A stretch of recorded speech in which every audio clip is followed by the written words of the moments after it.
ভারতের মাটিতে বসে প্রকাশ্য সমাবেশে বক্তব্য দিলেন দেশ পালানো সাবেক প্রধানমন্ত্রী শেখ হাসিনা। সম্প্রতি যুক্তরাষ্ট্রের নিউ ইয়র্কে আওয়ামী লীগ আয়োজিত এক অনুষ্ঠানে ভার্চুয়ালি দেয়া সেই ভাষণে সংখ্যালঘুদের উপর নিপীড়ন ও গণহত্যার জন্য তিনি দায়ী করেন অন্তর্বর্তী সরকার প্রধান ডক্টর মোহাম্মদ ইউনূসকে। এই সমাবেশে কথা বলার খবর প্রকাশ করেছে বিবিসি বাংলা সহ ভারতের বেশ কিছু প্রভাবশালী গণমাধ্যম। মোদী সরকারের আশ্রয়ে থেকে এমন ষড়যন্ত্র করার সুযোগ কিভাবে পাচ্ছেন স্বৈরাচারী এই নেত্রী, সেটা নিয়ে উঠছে নানা প্রশ্ন। তাহলে কি হাসিনাকে নিয়ে সুদূরপ্রসারী কোনো পরিকল্পনা বাস্তবায়ন করতে চাইছে নয়াদিল্লি?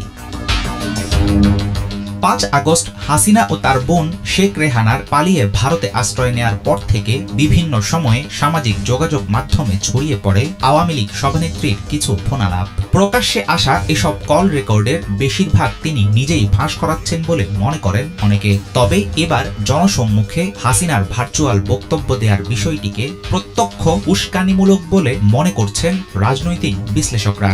এছাড়াও চলতি মাসেই লন্ডন ও জাপান সহ আরও কিছু ভার্চুয়াল সমাবেশে হাসিনার যোগ দেওয়ার খবরও জানা গেছে।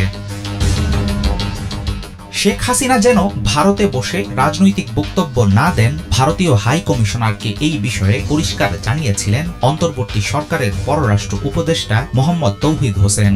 তারপরও এমন প্রকাশ্য সভায় হাসিনার আনুষ্ঠানিক বক্তব্যের কারণে কোনো অস্থিতিশীল পরিস্থিতি তৈরি হলে সেটার দায় ভারত এড়াতে পারবে না। এই বিষয়টিকে ভারতের তৈরি পাণ্ডুলিপি বা চিত্রনাট্য মনে করেন রাজনৈতিক বিশ্লেষক মহিউদ্দিন আহমদ। বিবিসি বাংলার প্রকাশিত এক সংবাদে তিনি জানান, বিদেশে বসে বাংলাদেশের বিষয়ে হাসিনার চালানো প্রচারণা পুরোটাই খেলার অংশ।